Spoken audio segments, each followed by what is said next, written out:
Today we're starting Isaiah chapter 36. Hopefully we can get 36, 37, 38. Um, because in chapter 37, one of my favorite passages in the Old Testament. So I don't know if I can get by that or not without a lot of digression and dialogue. And anytime that you send one angel and that angel is able to do all that you need done, when you're going up against the most malicious, vicious, cruel nation in the world. And it just takes one angel at night, just, before you get up in the morning. So it's a great story.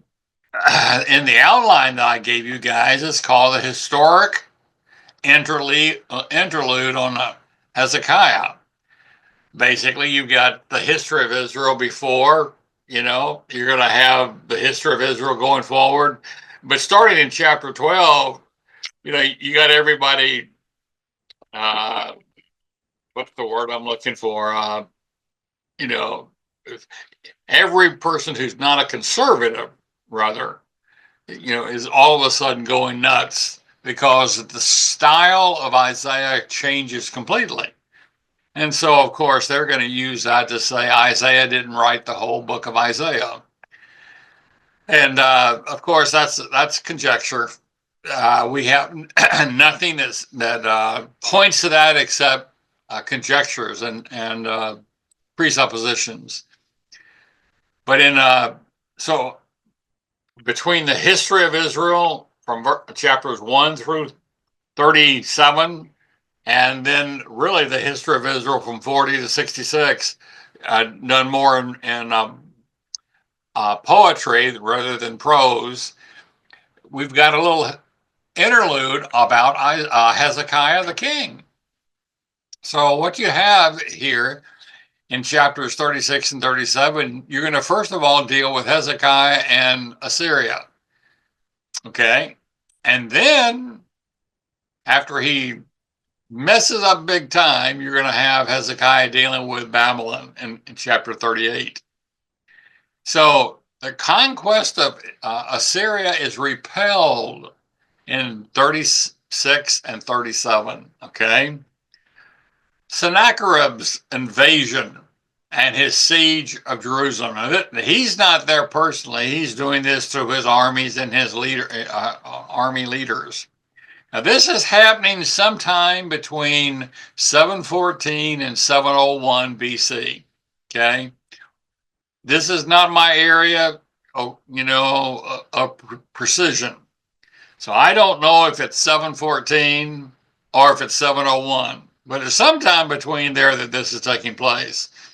I have never tried to harmonize First Kings, Second Kings, and, for example, the prophets.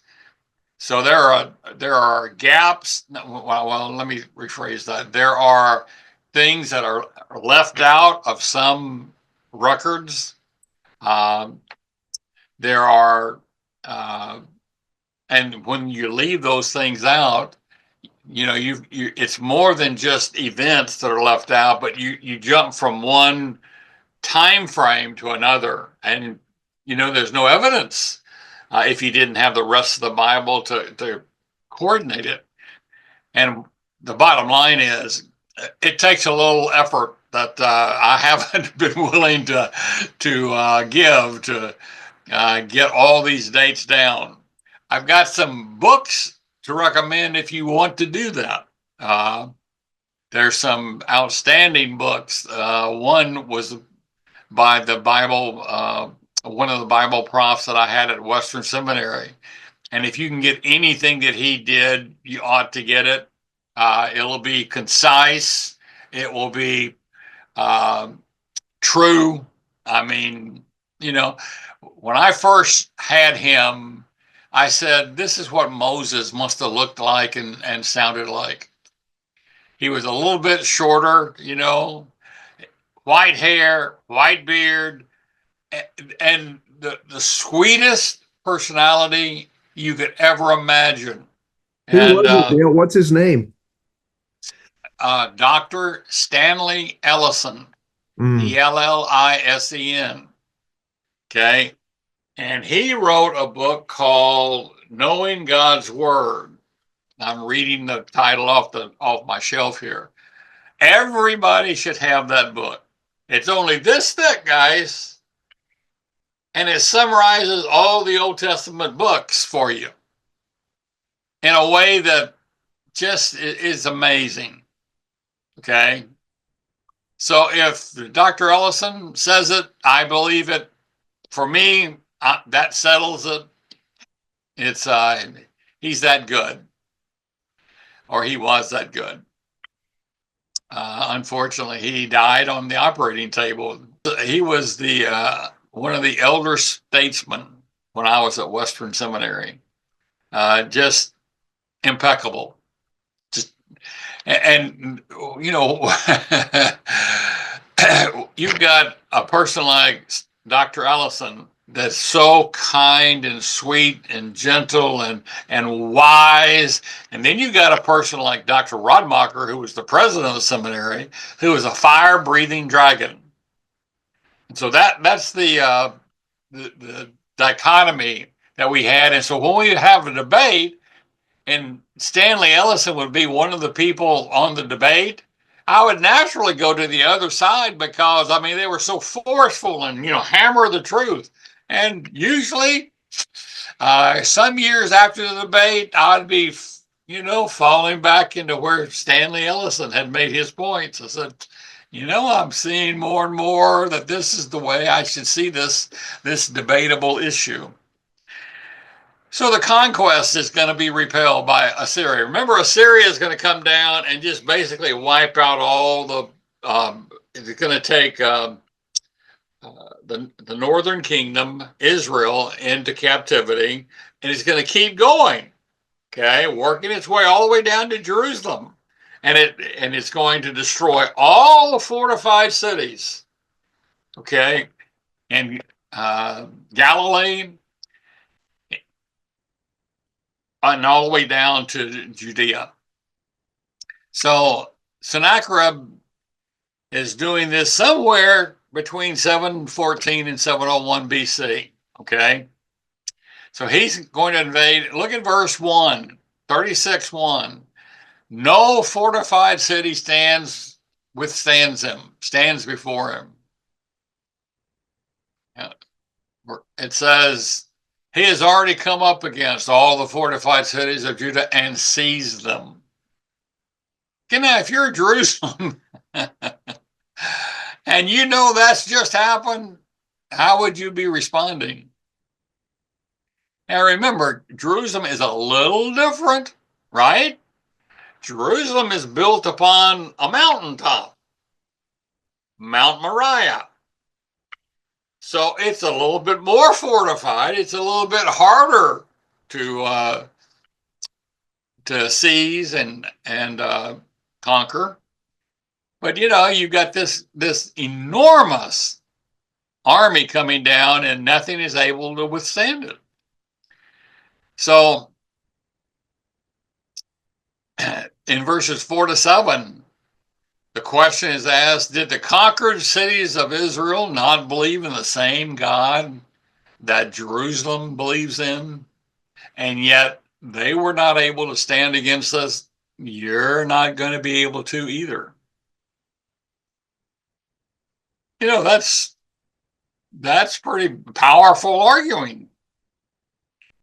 And this is all going to the place that the interaction between the leaders of the invading army and the delegation from Jerusalem, they're going to be meeting near the Pool of Siloam, which is very near the field that Judas eventually buys, some hundreds of years later, 700 years later, with the money that he used for betraying Jesus.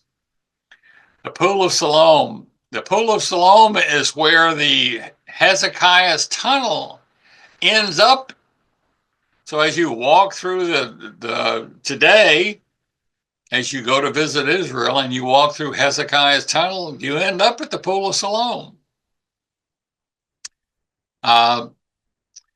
So then the delegates from Jerusalem are listed. There are four of them. There's a military leader, there's the son of the priest, there's a scribe, and there's a recorder recording the events. Okay, so he warns Jerusalem that defeat is inevitable. So, in a sense, of course, he's mocking Jerusalem, because if none of the other cities was able to stand against him, how are you guys? So, he knows that their tendency is to trust in Egypt. So in verse 6, what does he call Egypt? Egypt's already a crushed reed. You're not going to get any help from Egypt. Okay? And just by trying to have some kind of relationship with Egypt, you've already turned your back on your own God. Verse 7. Okay? Now, verse 10 is a killer. Look at verse 10. So these representatives from the Assyrian army come out, and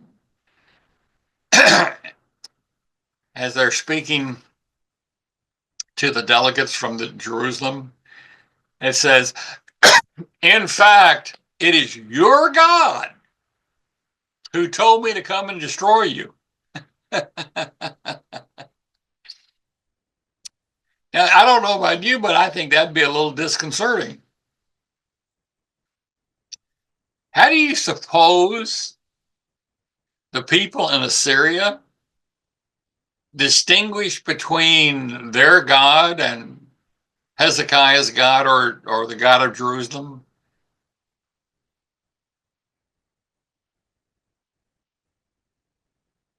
Isn't it interesting that they do this? And you see this all the way through the Old Testament. All wars were one God against another. So when, God brings Israel out of Egypt, what does he do? He basically sends a plague against each one of their gods. They got 9 gods at least. He sent a plague against each one of them to say, hey, he's not stronger than I am. I can defeat him. So when you got defeated in battle, it was because your God wasn't able to deliver you. So how do you suppose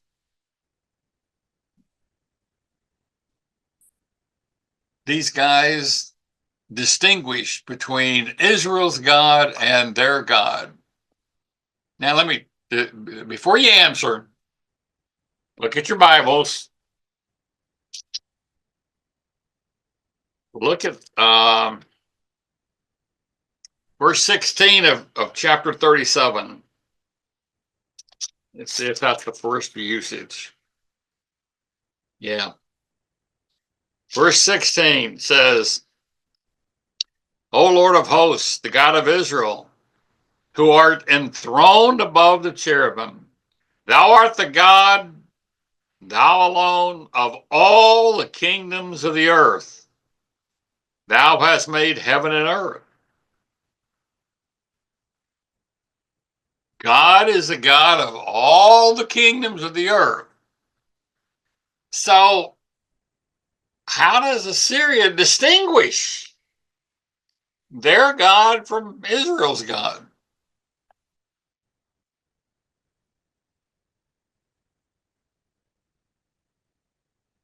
Anybody? Anybody got an idea?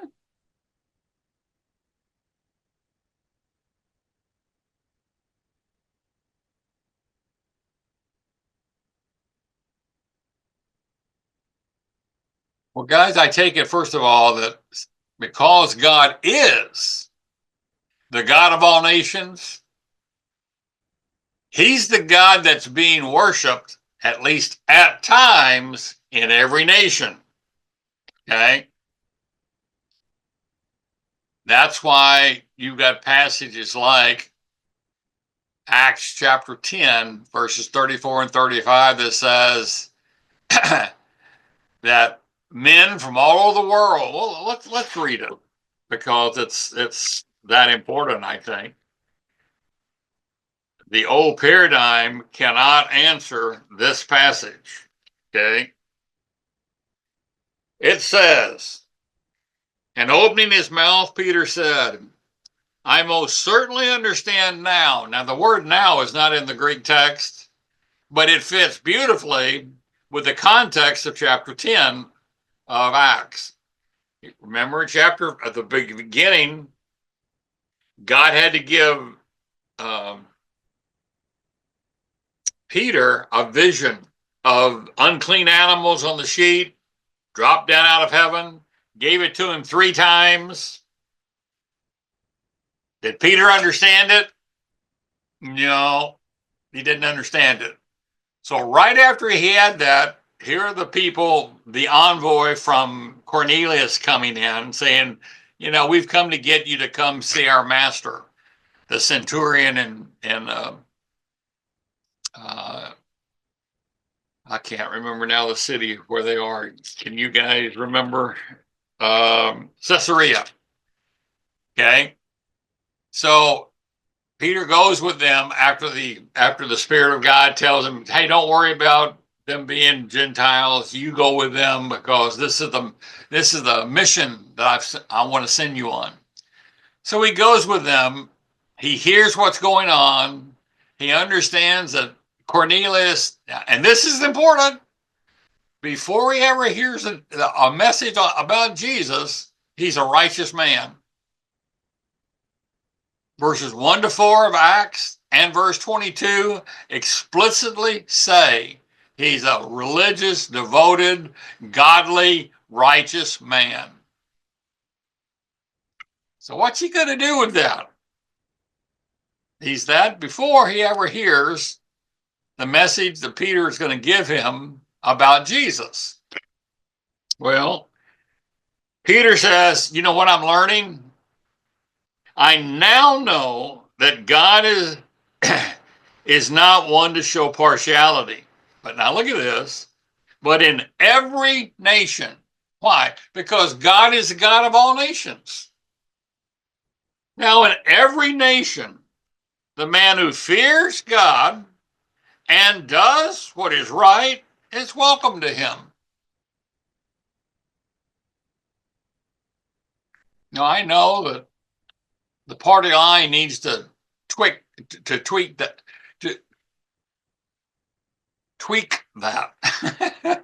I'm having trouble with words today. Guys, you shouldn't. It means exactly what it's saying. It doesn't mean anything else.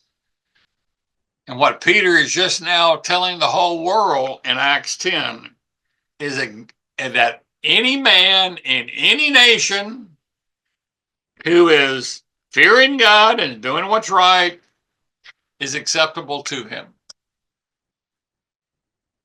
Now, why can that be true? Because the death of Christ is totally sufficient for the whole world.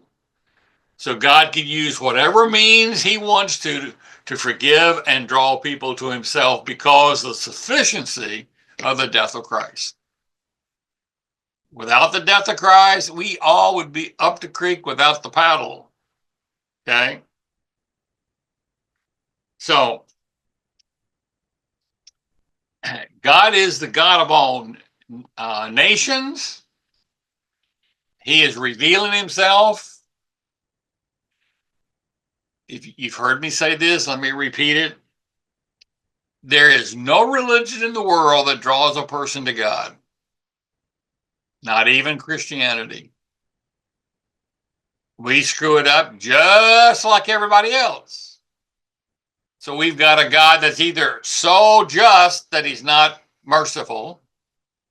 He's so righteous that he's not forgiving or gracious or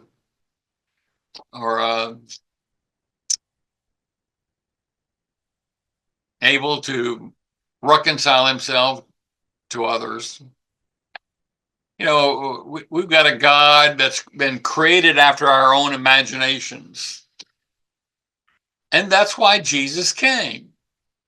The biggest, maybe the all-inclusive reason that Jesus came is in John 1:18. Anybody remember what John 1:18 says? Talks about Jesus Christ coming because he had a reason to come. He came in order to explain the Father, to get us back on track. And that's why the New Testament is so important. We tend to divide, chop God up into little gods, instead of understanding that he's immense, he's omnipresent. There can only be one God because of the nature that he has. And he is of this character and not some other. So you can change, you can make God just a God of love, and you've destroyed the real God. That doesn't mean that when you focus upon the love of your God, that's not a pleasing activity. But the fact of the matter is, you've distorted the real picture, the real character, the real teaching, the real identity of the one true living God who is the God of all nations. Okay? You guys with me? So, Jerusalem's, after they hear all this about the fact that even their God sent the Assyrians down to conquer them, you know what? That's a little unnerving. And so they freak out. They, in fact, now they want to speak together, and I love this. They want to use a different language so the people can't understand what's going on. Almost like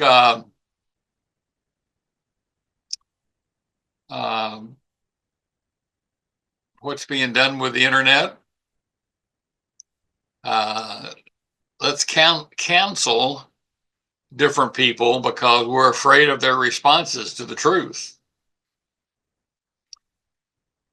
So God denounces, the Assyrian delegation or envoy, the military men, denounce Jerusalem's God.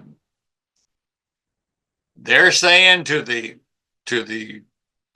envoy or to the representatives, the delegates from Jerusalem, listen, you just need to submit to us. Okay? You will be treated well until you're exiled. So in other words, even if they give up, they're still going to be exiled. Okay? Look at verse 17. You will be exiled to a land like your own, a land of grain and new wine, a land of bread and vineyards. Well, doesn't that sound great? And I still have my life.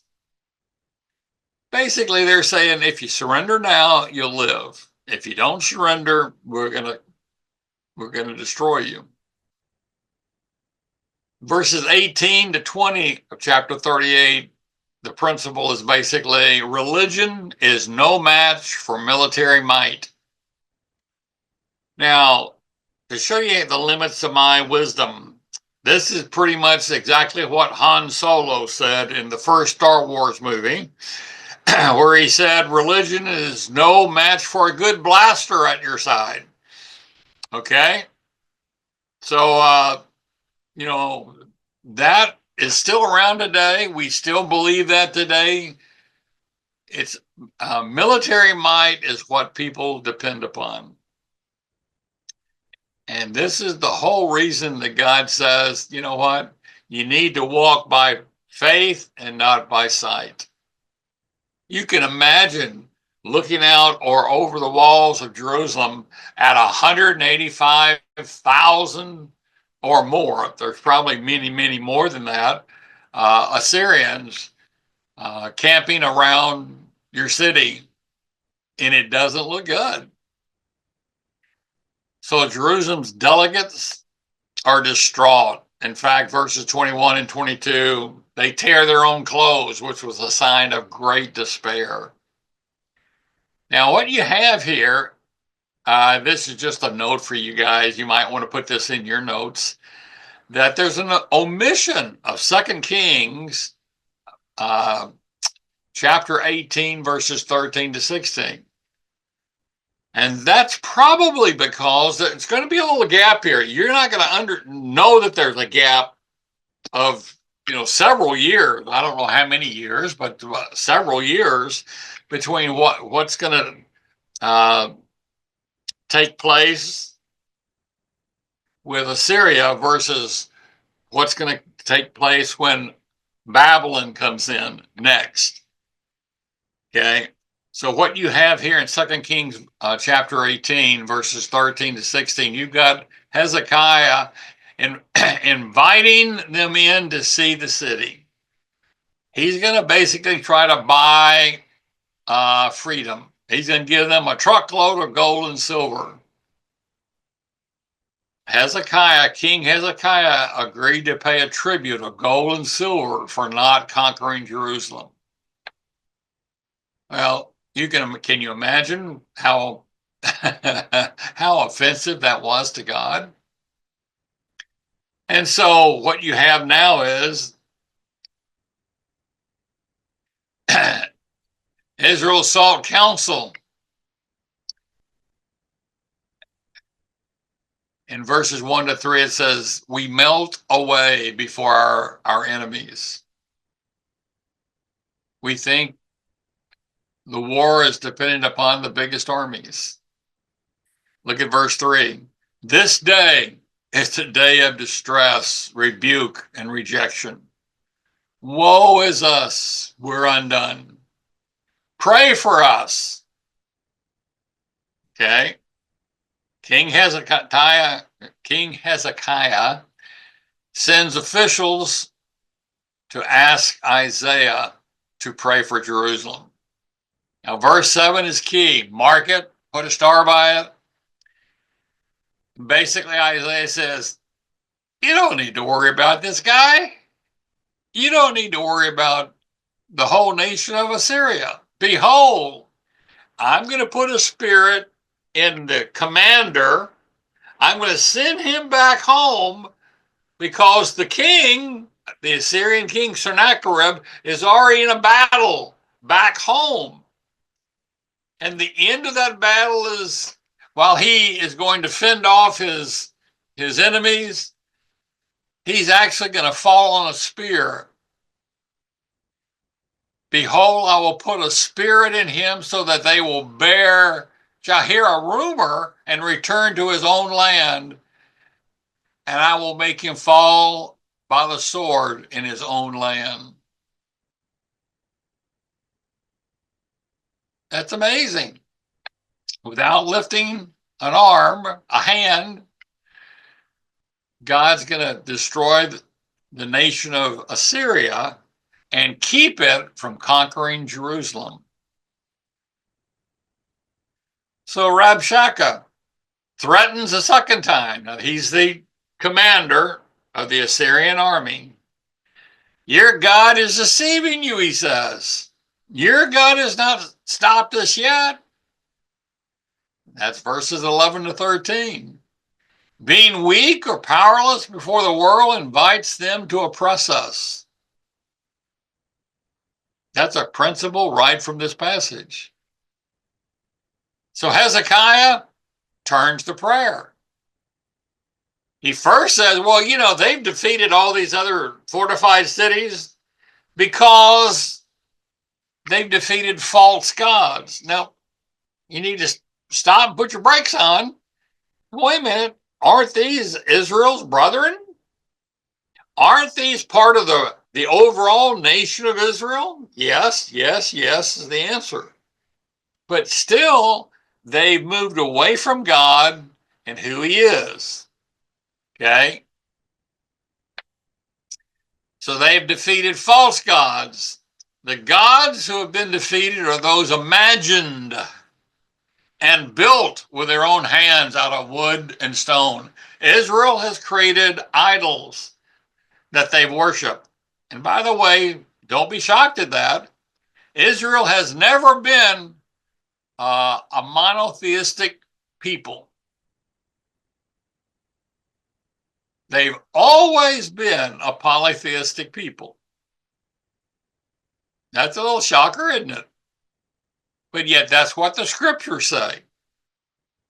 God says about to Israel in the Old Testament, you haven't given up worshiping idols since I brought you out of Egypt to this day.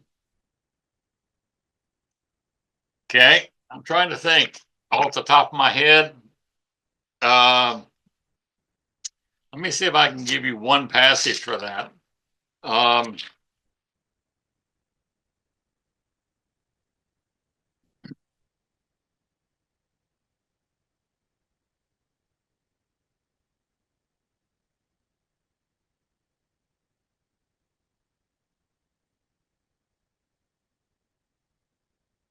Well, let me give you the book that you could read that's going to have that in it. The book of Hosea. The book of Hosea talks about the fact that they have been idol worshipers all the time from their exodus from Egypt to the present day, where he's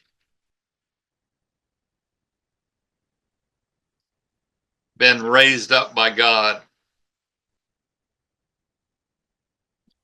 Okay, I can't find the verse real quickly. So if you need that, I'd be glad to come up with several passages. But I can also tell you this: if you have my first book, The Prodigal Paradigm, it's in there. Several books that demonstrate the point that I'm making here. So what he's saying is, the God of all nations has been remade, even by people who believe in the one true God. We've still changed and twisted and perverted the character of the one true God and made him into what he's not. We remade and re-envisioned this God into what is not God at all. They began well. They began with a revelation of the one true God, but it didn't take them long to pervert that revelation into something that wasn't representative of God. And still, God calls himself the God of all nations. And so Hezekiah in prayer says, deliver us, God, for your glory. Well, we don't deserve it, but deliver us for your glory. God seems to want us to believe that he is made known rightly by his deliverances of his people. That should motivate us to walk with such faith that we're taking God or we're believing God for extraordinary things, because the more extraordinary things that he does, the more people see God for who he really is. That's verse 20, chapter 37, verse 20. So the Lord's deliverance, notice in verse 21, he says, because you have prayed to me. You don't need to be a prophet. You don't need to be some preacher to pray to God. God basically says,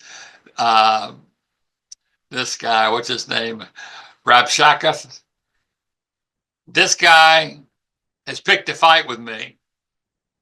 I'm going to show him that's the wrong thing to do. Pride in the voice as well as in the look led the king's representative to blaspheme God. His success, God is saying, the success that the nation of Assyria has had in conquering all these people, that's from me. That's my plan.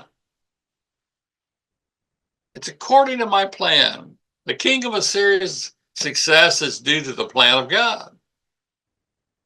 God planned for an evil kingdom to have success. Hey, you need to accept that. That's what it says in verses 26 and 27. And you need to think through why he would do that. God has a multitude of reasons why he does what he does in each event in life. So he says, just like his success is according to my plan, God says his defeat will also be by my hand as well. Look at verse 29. Because of your raging against me, and because your arrogance has come up to my ears, I will put my hook in your nose and my bridle in your lips, and I will turn you back by the way which you came.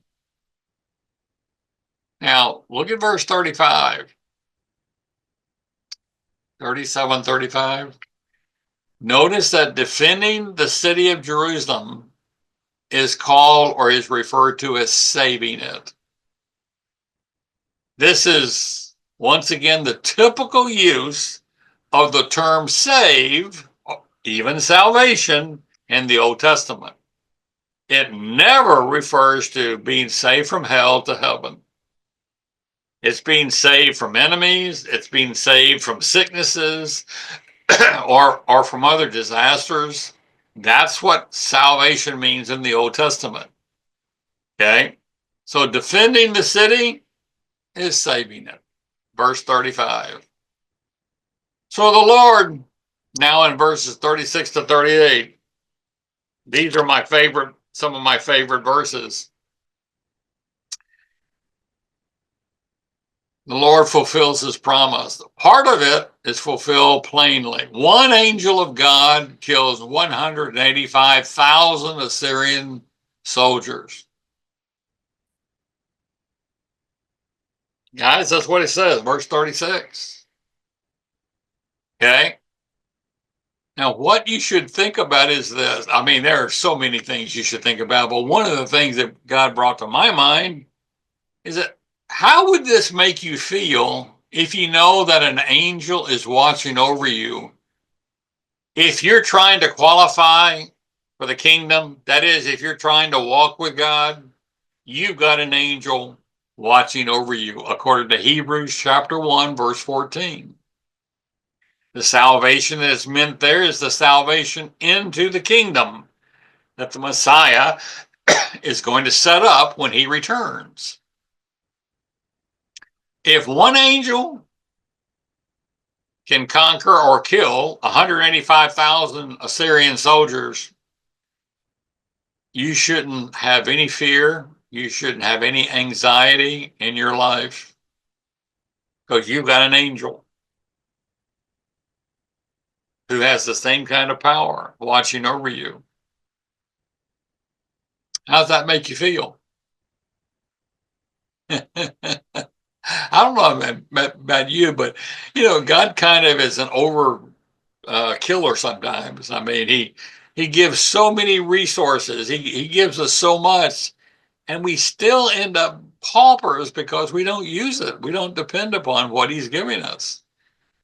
Be encouraged. Be fortified in the fact that the angel that you have watching over you. Now, I'm sure the angel that's watching over me from my youth to the present hour is worn out. Okay, I'm sure I've worn him out, but he's kept me safe all these years. But been close to death many times. So part of it is fulfilled providentially. That is God's promise to take care of the issue of the Assyrians. If God had not predicted or revealed this part, we would have called it luck or good fortune. Sennacherib was actually killed by two of his sons back in his own land, even as he's warded off many of the enemies around him. So what can you learn from that? Well, if you don't raise your kids properly, they may ruin your life. Maybe that's not exactly what he's trying to teach me here, but it does seem to fit. You got two of the sons greedy for power, and they wanted to take the kingship. What it should tell you is that God knows exactly what's going to happen in every situation. That's why you go to him, and you should go to him first in prayer about every issue. Hey, Dale. Yeah. Dale, verse 37 kind of implies that Sennacherib went back to Nineveh after the 185,000 were killed. Yes. Is that the way you read? I take that to mean his army, Sennacherib's army, went back. I don't know that he's actually there. Now, he could have been, okay? And it doesn't mean that he stayed with the army all the way down through all their successes as he's worked their way through Israel, okay, throughout the whole northern kingdom. It depends upon how intense he thought the battle would be. But since he so wiped out the nation of Israel, I don't think he thinks that the nation of Judah or the kingdom of Judah is going to be much different than the kingdom of Israel. So he could have been coming and going, okay? But whether he's here personally or he's here and represented by his army, because you don't actually have him involved in the dialogue in verses 36 and 37. You only have him listed right there as, oh, hey, here he is. Okay, it's always his representatives, mostly his military representatives. Yeah, in verse 8, where it says, he heard that the king had left Lachish. I assumed that king was Sennacherib, but maybe it's some other king. Returned and found the king of Assyria fighting against Libnah, for he had heard that the king had left Lachish. Yeah. But anyway. Yeah, so that would seem to say that maybe, he was there part of the time, and yet there were bigger fish to fry, bigger issues back home. Yeah. Okay. That's what you tend to get when you read the Kings and the Chronicles that expand on this a little bit. Okay. It's kind of interesting to think about the size of this army. And, Napoleon said an army marches on its stomach, which is true in a sense. You kind of wonder, well, first of all, how big the city, the country of Assyria was, and the resources from which he was drawing to put that many people in the field. That's a tremendous army. Mm-hmm. Yeah. And even, think about the devastation of feeding and taking care of that army as it moves through Israel into Judah. I mean, it'd have been like the locusts, I would imagine, that Joel talks about. Nothing was left. Hezekiah got some pretty high praise in 2 Kings I was reading this yesterday, 2 Kings 18. Uh-huh. It says, he removed the high places and broke down the sacred pillars and cut down the Asherah. He broke into pieces the bronze serpent that Moses had made, for until those days the sons of Israel burned incense to it and called it something.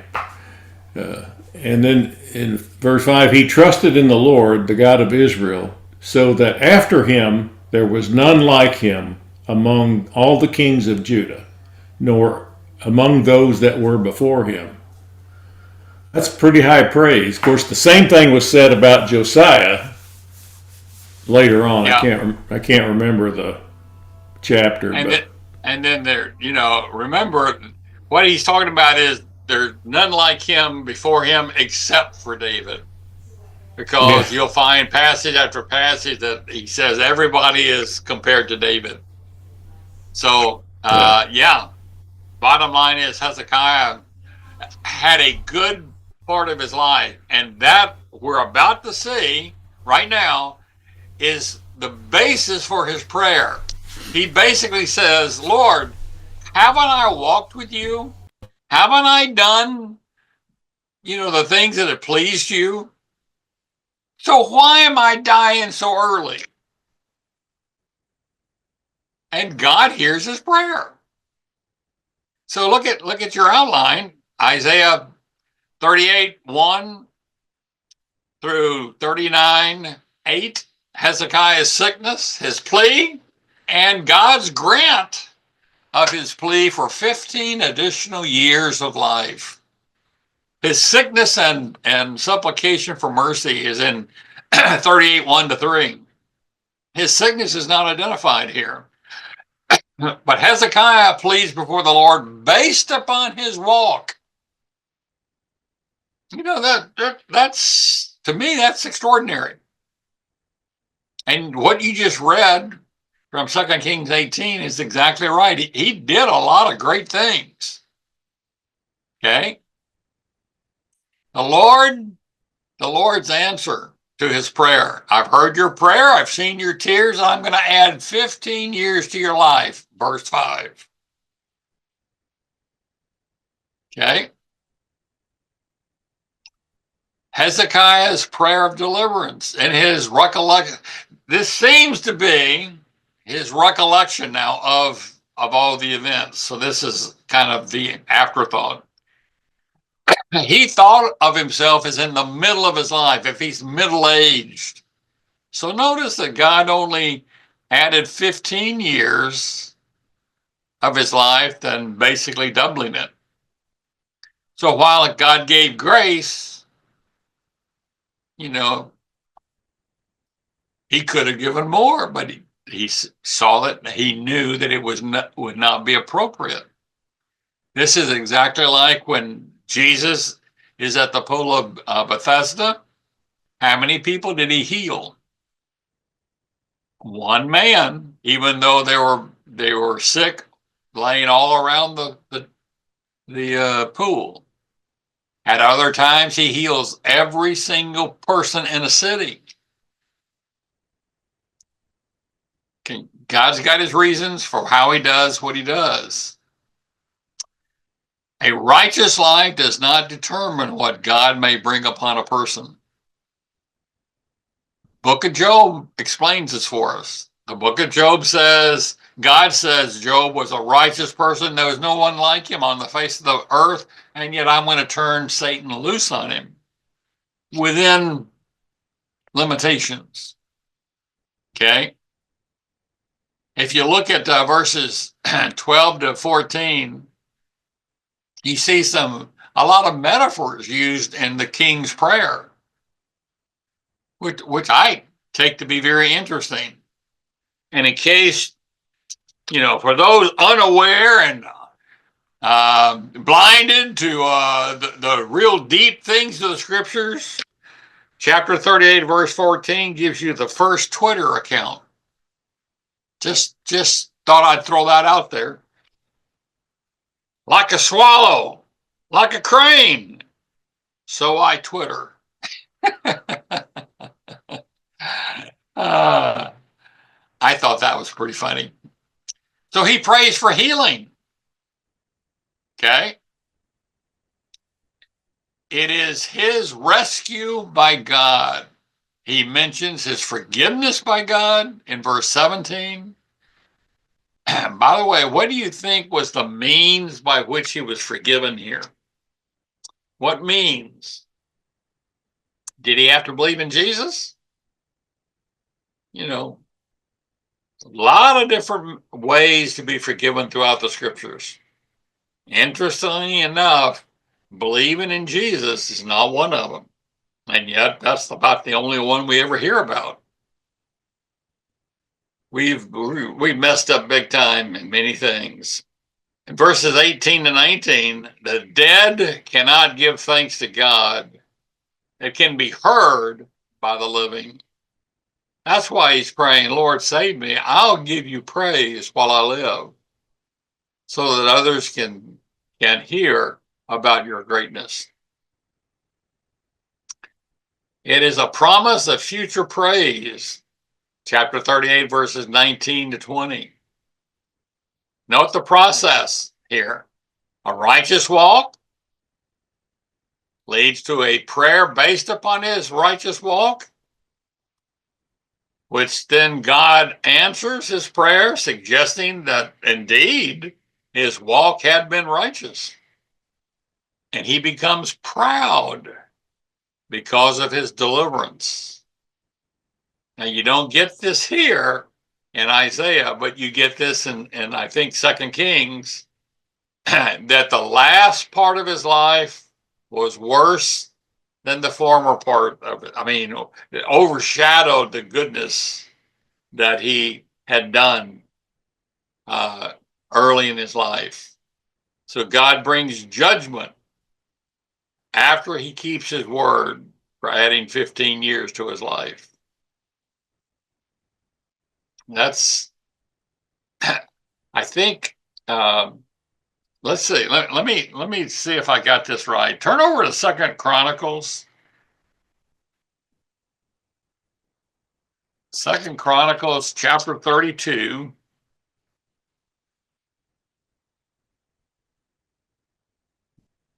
Look at verses 24 to 26.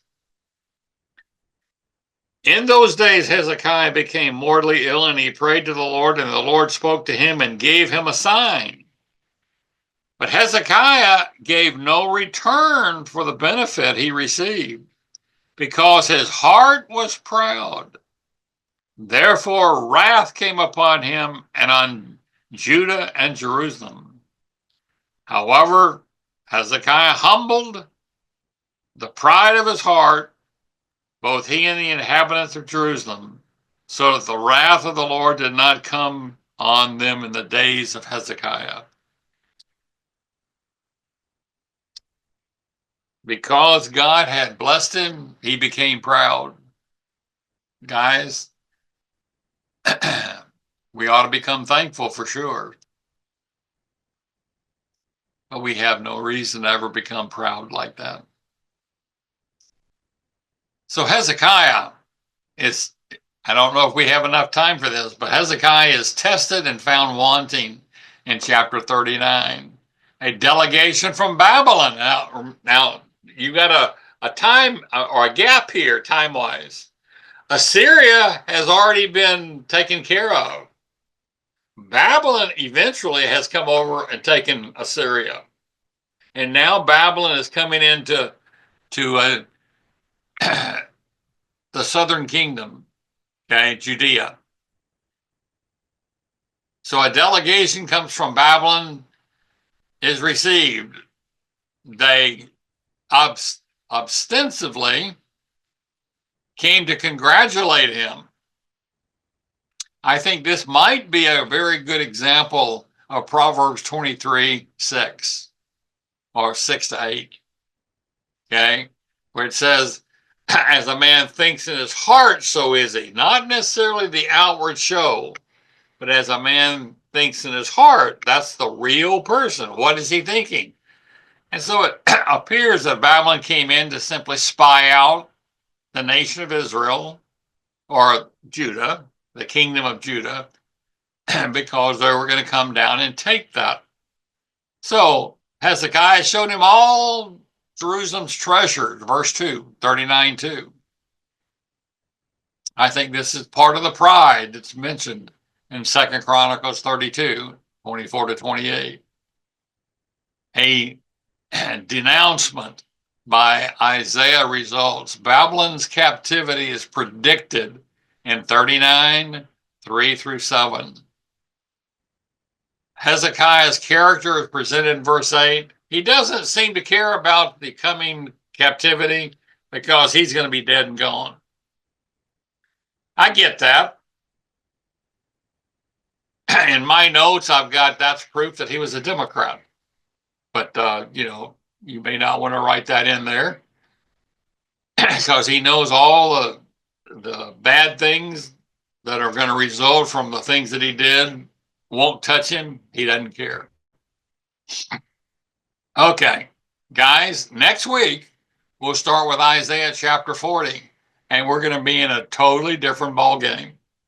You're going to see truths just in every chapter. I don't know how fast we're going to be able to go because there's going to be just too much to glean from all of these chapters, these 26 chapters, 27 chapters.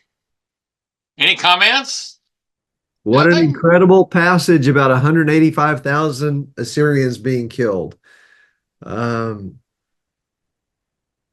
conquers all armies, doesn't he? Yeah. When he wants to. That's why we don't have to fear any army. I don't have to fear China. I don't have to fear anybody. Yeah, that doesn't mean that China won't come and destroy us.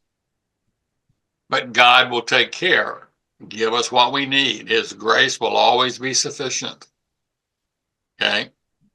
Now, apparently, just like I have absolutely zero concern about climate change or global warming or whatever you want to call it today, because the scriptures very clearly tell me we have at least 1,007 years ahead of us.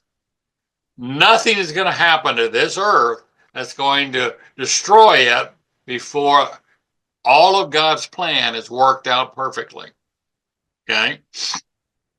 So in the same way, I have the same kind of confidence. Whatever God says to us is going to take place. I don't think China is going to come after us yet because they're going to come after the whole world later. They are described in the book of Revelation. So I'm not worried. Are we going to have world? How do you work that timetable? Well, 7 years of the Great Tribulation. Of the tribulation, which is okay, yeah, and then 1,000 years of the millennial reign of Christ. Yeah, okay. Nothing can happen to this earth until all that's fulfilled.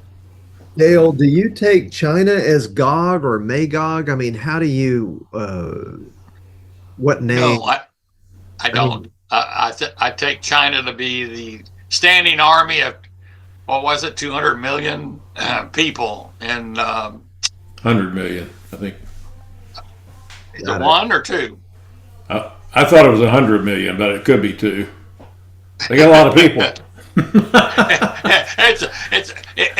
It's a military standing army, and so they've got the number of people for that. And guys, I'm not going to be able to turn right to that because I haven't been in the book of Revelation for a while. Paul, what was the passage for that? Revelations 9:16. The number of the armies of the horsemen was 200 million. That's a bunch. It is. You know how we've got all these radicals that want to destroy or cancel Christianity or any beliefs of Christianity? Guys, has it occurred to you that all these guys are going to get their wish? They're going to all get their wish when the rapture takes place. We're going to see just what the world's going to be like without any Christian influence. Now, the good news is you're going to still have godly influence, even though you don't have Christian influence. Well, because it's a good example of that saying, be careful what you wish for. Yeah. exactly. All right, guys. Well, thank you. And we'll pick up there in 40 verse 1.